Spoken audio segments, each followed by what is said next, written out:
अस्सलाम वालेकुम। फिर से आ गए रे बाबा, इधर जहर खाने का पैसा नहीं है, तू जा रे जा। यार तू कुछ आज के सेशन में मैंने चैप्टर नंबर 3 जो कि है ट्रांसलेटरी मोशन, उसके इम्पोर्टेंट क्वेश्चंस को डिस्कस करना है। तो इस चैप्टर में से बहुत से इम्पोर्टेंट क्वेश्चंस हैं, स्पेशली यहाँ से लॉन्ग क्वेश्चन बहुत ज़्यादा इम्पोर्टेंट हैं। आप लॉन्ग क्वेश्चन यहाँ से लाजमी एक आएगा इंशाल्लाह, तो आपने इसको लॉन्ग क्वेश्चन के लिए तो लाजमी प्रिपेयर करना है। इसके साथ साथ यहाँ से कुछ शॉर्ट क्वेश्चंस भी बन सकते हैं। तो आज के सेशन में मैं इन्हीं शॉर्ट क्वेश्चंस और लॉन्ग क्वेश्चंस को आपके साथ डिस्कस करूँगा कि किस तरह के क्वेश्चंस यहाँ से बन सकते हैं।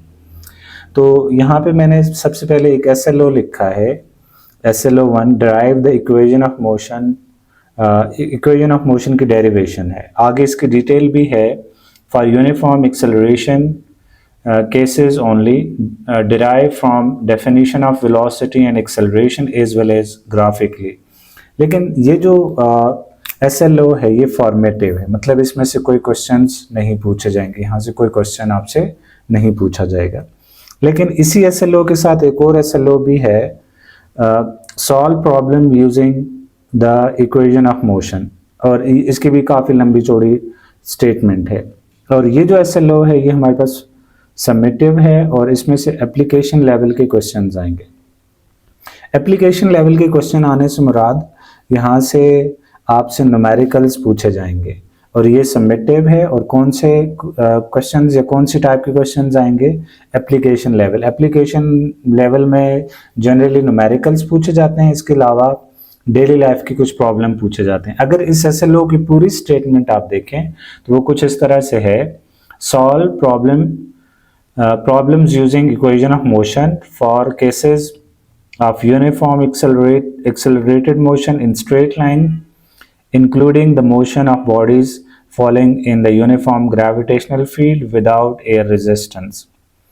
This also includes situation where the equation of motion need to be resolved into vertical and horizontal components for 2D motion। तो देखें ये काफ़ी एक ब्रीफ किस्म का आपके पास ये SLO है। तो इसमें से जितनी भी यहाँ पे स्टेटमेंट या जो भी इसके केसेस बनते हैं वो सारे हमारे पास न्यूमेरिकल की तरफ इशारा करते हैं कि यहाँ से न्यूमेरिकल्स ही आ सकते हैं। तो यहाँ पे मैंने कुछ सैम्पल क्वेश्चंस या कुछ SLO बेस्ड क्वेश्चन यहाँ पे लिखे हैं, रिलेटेड SLO बेस्ड क्वेश्चन। सबसे पहले देखें यहाँ पे, ये आपकी बुक की एग्जाम्पल है। इसकी स्टेटमेंट ये है, बस इज ट्रैवलिंग एट 10 मीटर पर second, accelerates uniformly at 2 meter per second square, calculate velocity of bus after 5 second। तो एक बस है जिसकी इनिशियल स्पीड क्या है जी? इनिशियल स्पीड उसकी 10 मीटर पर सेकेंड है, और वो एक्सेलरेट होती है बाय 2 मीटर पर सेकेंड स्क्वायर। आपने कैलकुलेट करना है इसकी वेलोसिटी आफ्टर 5 सेकेंड, 5 सेकेंड के बाद इसकी वेलोसिटी क्या होगी। तो आपने देखना है कि यहाँ पे कौन सी इक्वेशन ऑफ मोशन लग रही होगी। तो आपके पास 3 इक्वेशन ऑफ मोशन होती हैं, आपको पता होगा। VF is equal to VI plus AT, ये पहली इक्वेशन ऑफ मोशन है। दूसरी इक्वेशन है S is equal to VIT plus half AT square, and third equation है आपके पास 2AS is equal to VF square minus VI square. तो इन तीनों इक्वेशंस का इस्तेमाल करके आपने इन प्रॉब्लम्स को सॉल्व करना है। देखें इनकी डेरिवेशन में से आपसे नहीं पूछा जाएगा कि आप इनको डिराइव करें, डेरिवेशन इंक्लूडेड नहीं है, लेकिन इससे रिलेटेड या इन इक्वेशंस का इस्तेमाल करके जो प्रॉब्लम्स हैं वो आपसे पूछ सकते हैं। इसके अलावा दूसरा प्रॉब्लम यहाँ पे मैंने लिखा है, ये अगेन एक एग्जाम्पल है। A car is travelling initially with 4 meter per second, then it accelerates at 1 meter per second square। इसका acceleration कितना है? 1 meter per second square है for 10 second। Find the distance traveled by car during this time, कि इस time duration के दौरान उसने कितना डिस्टेंस या डिस्प्लेसमेंट कवर किया है। तो आप इन इक्वेशंस ऑफ मोशन का इस्तेमाल करके ये न्यूमेरिकल भी सॉल्व करेंगे। इसके अलावा थर्ड न्यूमेरिकल यहाँ पे मैंने लिखा है, ये असाइनमेंट है आपकी बुक की। A train slows down from 80 kilometers per hour with a uniform retardation of 2 meter per second square। मैं हर जगह इस पता नहीं इसकी यूनिट क्यों मीटर पर सेकंड लिख रहा हूँ, हालांकि एक्सेलरेशन की यूनिट्स क्या होती हैं? मीटर पर सेकंड स्क्वायर होती हैं। How long it will take to attain a speed of 20 kilometres per hour. तो यहाँ पे देखें ये एक इम्पोर्टेंट क्वेश्चन है इस वजह से कि यहाँ पे जो यूनिट्स हैं वो आपके एसआई यूनिट्स नहीं है। तो आपने क्या करना है, ये जो किलोमीटर पर आवर है इसको मीटर पर सेकंड में कन्वर्ट करना है और इस वेलोसिटी को भी मीटर पर सेकंड में कन्वर्ट करना है। उसके बाद आप इन इक्वेशन ऑफ मोशन का इस्तेमाल करके आप इस न्यूमेरिकल को सॉल्व कर सकते हैं। तो ये एक इम्पोर्टेंट न्यूमेरिकल है और ये आपकी असाइनमेंट है चैप्टर नंबर 3 से। इसके अलावा एक और यहाँ पे क्वेश्चन है, ये वर्टिकल मोशन से रिलेटेड है। 1 kilogram ball is drop from top of leaning tower of Pisa. एक 1 किलोग्राम का बॉल है जिसको एक लीनिंग टावर ऑफ पीसा से ड्रॉप किया गया है। ये let's suppose this leaning tower of Pisa, यहाँ से ये बॉल को ऐसे नीचे ड्रॉप किया गया है और it reaches the ground in 3.4 meter per in 3.34 second. Find the height of tower। ये height उसकी कितनी है ये आपको find करनी है। Velocity of ball when it strikes the ground। जब ये ग्राउंड को हिट करेगी तो इसकी फाइनल वेलोसिटी क्या होगी। इनिशियल वेलोसिटी इसकी 0 है और फाइनल वेलोसिटी VF क्या है ये आपको कैलकुलेट करनी है। और ये यहाँ पे क्योंकि उसको मैक्सिमम हाइट से ड्रॉप किया गया है तो इसका एक्सेलरेशन इक्वल होगा G के, जो कि 9.8 मीटर पर सेकंड है, पर सेकंड स्क्वायर है, या फिर इसको आप अप्रॉक्सीमेटली 10 मीटर पर सेकंड स्क्वायर भी ले सकते हैं।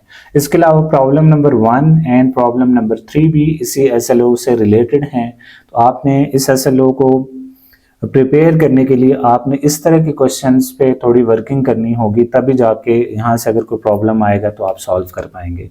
अगेन आप याद रखिएगा इक्वेशन ऑफ मोशन की जो डेरिवेशन है ये आपके पास फॉर्मेटिव है, इसमें से कोई क्वेश्चन नहीं पूछा जाएगा, तो इसकी डेरिवेशन आप ना कीजिएगा।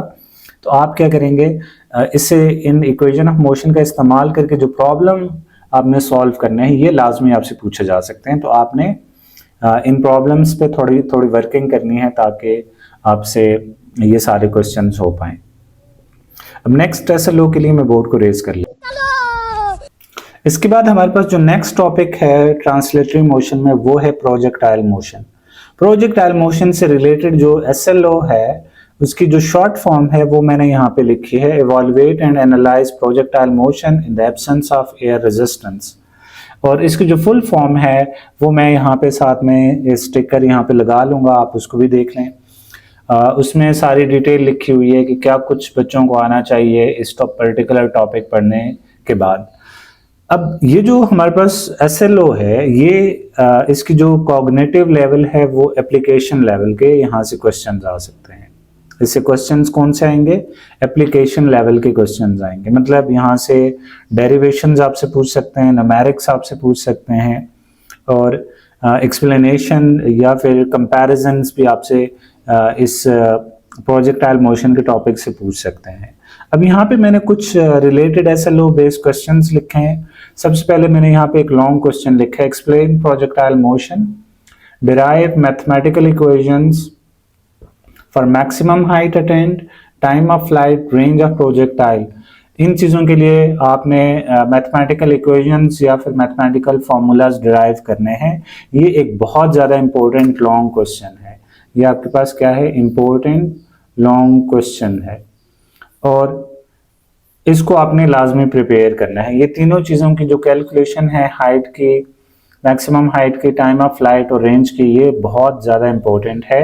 ये तकरीबन हर एक साल इसमें से 2-1 चीज़ें आपसे पूछी जाती हैं। आप इवन इसमें जो वेलोसिटीज़ हैं वो भी आप उनके एक्सप्रेशंस भी अपने पास, उनके डेरिवेशंस भी आप सीख लें तो ज़्यादा बेहतर रहेगा। इसके बाद जो नेक्स्ट क्वेश्चन है ये हमारे पास एक न्यूमेरिकल है, एक्सरसाइज का न्यूमेरिकल 2 है, लेकिन ये बहुत ज़्यादा इंपॉर्टेंट है। अगर मैं पेपर बनाऊं तो ये क्वेश्चन मैं लाजमी इसमें शामिल करूं। Find angle of projection of projectile for which maximum height and corresponding range are equal.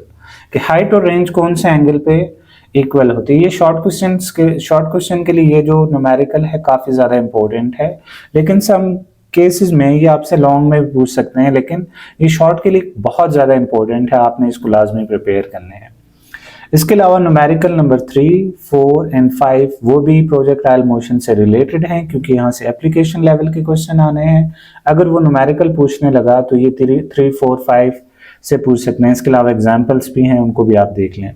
अब जो शॉर्ट क्वेश्चन इसके साथ एसोसिएटेड हैं, जो एक्सरसाइज के शॉर्ट क्वेश्चन है एनबीएफ की बुक से, वहाँ पे शॉर्ट क्वेश्चन नंबर 3, 4, 5 एंड 11 ये सारे जो शॉर्ट क्वेश्चन हैं ये भी प्रोजेक्टाइल मोशन से रिलेटेड हैं। आपने इनको भी लाजमी प्रिपेयर करना है। इसके अलावा कुछ एक्स्ट्रा क्वेश्चंस भी आप ट्राई कर लें, या इस टाइप के क्वेश्चंस भी बाज़-औक़ात फेडरल बोर्ड में पूछे जाते हैं, तो इसका भी नॉलेज आपके पास थोड़ा बहुत होना चाहिए। पहला क्वेश्चन क्या है, make a relation between height and range of projectile, और आपको ये भी कह सकते हैं कि ये फार्मूला ड्राइव करें फॉर प्रोजेक्टाइल। हाइट और रेंज को के लिए रिलेशन क्या है, ये किस तरह से एक दूसरे के साथ लिंक हैं। 4h = r tan थीटा, तो ये एक रिलेशन बनाने के लिए आपको कह सकते हैं। तो इसको भी आप एज शॉर्ट क्वेश्चन अपने पास इसकी प्रिपरेशन भी रखो। इसके अलावा ये रिलेशन ड्राइव करने के लिए भी कह सकते हैं, ये वैसे हाइट और टाइम की रिलेशन है। ये कौन सी है, हाइट और रेंज की रिलेशन है, ये हाइट और टाइम की रिलेशन है। तो ये जो फार्मूला है ना हाइट एंड रेंज का, ये भी आपको डिराइव करने को कह सकते हैं GT²/8। ये आपके पास G आ गया और ये 8 आ गया। आपने कंफ्यूज नहीं करना, ये दोनों G नहीं है, ये नीचे 8 है और ऊपर G है। अब एक और क्वेश्चन भी यहाँ से बन सकता है, ये पुरानी बुक में मौजूद था, आप भी इसको देख लें। ये एक बहुत अच्छा क्वेश्चन था जो लास्ट बुक थी उसमें से, क्योंकि यहाँ से SLO बेस्ड क्वेश्चन पूछे जा सकते हैं, तो ये क्वेश्चन भी आपसे पूछा जा सकता है। Find the angle of projection for which kinetic energy at projection is 4 time kinetic energy at summit. कि जो समिट मैक्सिमम पॉइंट होता है प्रोजेक्टाइल का, लेट्स सपोज ये जो मैक्सिमम हाइट होती है, ये जो पॉइंट है इसको समिट कहते हैं। तो समिट की जो काइनेटिक एनर्जी है, काइनेटिक एनर्जी ऑफ समिट, ये इक्वल है 4 time kinetic energy of projection equal है 4 time kinetic energy of summit. तो इसके लिए आपने कैलकुलेशन करनी है। देखें समिट पे जो वेलोसिटी होती है वो सिर्फ हॉरिजॉन्टल कंपोनेंट ऑफ वेलोसिटी रहता है, वर्टिकल कंपोनेंट वेलोसिटी का 0 होता है। और इस जगह पे इसकी वेलोसिटी क्या होती है, v0, और मैक्सिमम हाइट पे वेलोसिटी क्या होती है, v0 cos ऑफ थीटा। तो आपने काइनेटिक एनर्जीज को आपस में इक्वल करना है। प्रोजेक्शन की काइनेटिक एनर्जी 4 टाइम समिट की काइनेटिक एनर्जी करके काइनेटिक एनर्जी ½ mv² करके इस क्वेश्चन को आगे प्रोसीड करना है। तो ये आपके पास इसके लिए एंगल आ जाएगा, फाइंड द एंगल। तो आप एंगल इससे बड़ी आसानी से निकाल लेंगे। तो ये आपके पास इंपॉर्टेंट क्वेश्चन थे प्रोजेक्टाइल मोशन से। याद रखिएगा प्रोजेक्टाइल मोशन लॉन्ग क्वेश्चन के लिए बहुत ज़्यादा इंपॉर्टेंट है, लेकिन सम टाइम इसमें से शॉर्ट क्वेश्चंस भी पूछे जाते हैं। इसके अलावा इसमें से MCQs भी पूछे जाते हैं कि कौन से एंगल पे जो रेंज ऑफ प्रोजेक्टाइल है वो मैक्सिमम होगी। तो इसका आंसर होता है 45 डिग्री। 45 डिग्री पे रेंज मैक्सिमम होती है। और इससे बहुत से शॉर्ट क्वेश्चन भी आते हैं, न्यूमेरिकल भी आते हैं, और यहाँ से MCQs भी आते हैं। तो आपने प्रोजेक्टाइल मोशन का जो टॉपिक है इसको आपने 100% प्रिपेयर करना है। इसमें से कोई भी चीज़ आपने नहीं छोड़नी। अब इसके बाद नेक्स्ट SLO की तरफ चलते हैं। मैं बोर्ड को एक दफा फिर रेज कर लेता हूँ। इसके बाद अगर मैं प्रोजेक्टाइल मोशन से ही एक और SLO को डिस्कस करूं तो वो कुछ इस तरह से है, predict quantitatively how air resistance effect projectile motion. Air resistance किस तरह से प्रोजेक्टाइल मोशन को इफेक्ट कर सकती है, इसको आपने एक्सप्लेन करना है क्वांटिटेटिवली। तो देखें इस SLO का जो कॉग्निटिव लेवल है वो अंडरस्टैंडिंग लेवल है और प्लस एप्लीकेशन लेवल। मतलब इसमें से अंडरस्टैंडिंग बेस्ड क्वेश्चंस भी आ सकते हैं और एप्लीकेशन बेस्ड क्वेश्चंस भी आ सकते हैं। तो देखें तो ये जो टॉपिक है ये बहुत ही शॉर्ट है, तो इसमें से जो पॉसिबल क्वेश्चन है वो कुछ इस तरह से आ सकता है। What is effect of air resistance on both horizontal component and vertical component of velocity. Horizontal और वर्टिकल कंपोनेंट ऑफ वेलोसिटी पे एयर रेजिस्टेंस का क्या इफेक्ट हो सकता है, इसको आपने एक्सप्लेन करना है। तो देखें ये शॉर्ट क्वेश्चंस के लिए ये जो टॉपिक है ये काफ़ी इंपॉर्टेंट हो सकता है। इस तरह का क्वेश्चन आ सकता है, वर्डिंग आगे पीछे हो सकती है, तो इसको आप शॉर्ट क्वेश्चन के लिए लाजमी प्रिपेयर करें। इसके बाद जो नेक्स्ट टॉपिक है वो हमारे पास है कोलिजन। कोलिजन अगेन एक इम्पोर्टेंट टॉपिक है फॉर लॉन्ग क्वेश्चन। ये इम्पोर्टेंट है किस चीज़ के लिए? लॉन्ग क्वेश्चन के लिए। और इसके लिए जो इन्होंने SLO गिवन किया वो क्या है? Predict and analyse motion of elastic collision. और इसका जो कॉग्निटिव लेवल है वो क्या है? एप्लीकेशन लेवल है। और ये जो SLO है ये कंप्लीट नहीं है, आगे इसकी स्टेटमेंट कुछ इस तरह से है। Predict and analyze motion for elastic collision. This include making use of the fact that for an elastic collision, total kinetic energy is conserved and relative speed of approach is equal to relative speed of separation. अब इससे जो related question बन सकता है वो क्या है? Exactly same wording का क्वेश्चन है। Explain elastic collision in one dimension and prove that for two bodies colliding elastically, relative speed of approach before collision is equal to relative speed of separation after collision. ये देखें exactly जो SLO है उसी की copy question है और ये long question के लिए काफ़ी इंपॉर्टेंट है। आपने इसको कहाँ तक करना है? relative speed of approach is equal to relative speed of separation, यहाँ तक आपने इसको प्रिपेयर लाजमी करना है लॉन्ग क्वेश्चन के लिए। इसके अलावा इसके जो आगे फाइनल वेलोसिटीज आफ्टर कोलिजन वो लॉन्ग क्वेश्चन के लिए नहीं करने, लेकिन फिर भी उससे रिलेटेड कुछ न्यूमेरिक्स एक्सरसाइज में गिवन है तो आप उसको लाजमी देख लें। इसके अलावा जो दूसरा क्वेश्चन है वो क्या है? Differentiate between elastic and inelastic collision. ये क्वेश्चन काफ़ी दफ़ा फेडरल बोर्ड में पूछा गया है तो इसको भी आप लाजमी शॉर्ट क्वेश्चन के लिए प्रिपेयर करें। इसके अलावा short question number 8, 9 and 10, 8 by the way ये 8 शॉर्ट क्वेश्चन है, ये तो ये हो गया। इसके अलावा 9, 10 भी आपने लाजमी प्रिपेयर करना है इस SLO से। इसके अलावा न्यूमेरिकल नंबर 5, 6, 7 ये भी इसी SLO से रिलेटेड हैं, इनको भी आपने प्रिपेयर करना है।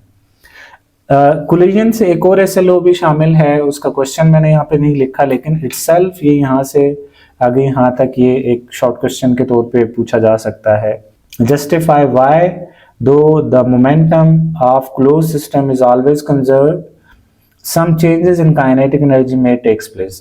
कि हमेशा आपके पास जो मोमेंटम है वो क्लोज सिस्टम का हमेशा कंजर्व रहता है, लेकिन काइनेटिक एनर्जी में कुछ चेंजेस हमेशा आ सकती हैं। तो इसकी वजूहात क्या है ये आपको बताना पड़ेगा, यानी इलास्टिक कोलिजन की एक्सप्लेनेशन सारी इसमें लिखनी पड़ेगी। और ये भी एक शॉर्ट क्वेश्चन के लिए SLO इम्पोर्टेंट है। ये अगेन ये SLO है और ये SLO इटसेल्फ एक क्वेश्चन की तरह आप इसको प्रिपेयर कर लें तो उम्मीद है आप इससे अगर कोई शॉर्ट क्वेश्चन आएगा तो आप उसको आंसर कर पाएंगे। तो देखें ये जो चैप्टर नंबर 3 है ये अगेन लॉन्ग क्वेश्चन के लिए बहुत इंपॉर्टेंट है। इसमें से जो प्रोजेक्टाइल मोशन है और elastic collision in one dimension ये लॉन्ग क्वेश्चन के लिए इंपॉर्टेंट है और यहाँ से कुछ शॉर्ट क्वेश्चंस भी आ सकते हैं। तो ये काफ़ी इंपॉर्टेंट चैप्टर है, हालांकि ये एक शॉर्ट चैप्टर है तो आपने इसको 100% प्रिपेयर करना है। इसमें से लॉन्ग क्वेश्चन तो श्योरली आएगा, शॉर्ट क्वेश्चन भी एक आध आ सकते हैं। इसके अलावा इससे जो MCQs हैं एक्सरसाइज में और पास्ट जो बोर्ड के MCQs हैं वो आपको मिल सकते हैं, वो आप देख लें तो इंशाल्लाह आपके जो MCQs हैं उसका मसला भी हल हो जाएगा। अगले किसी वीडियो तक अल्लाह हाफिज़।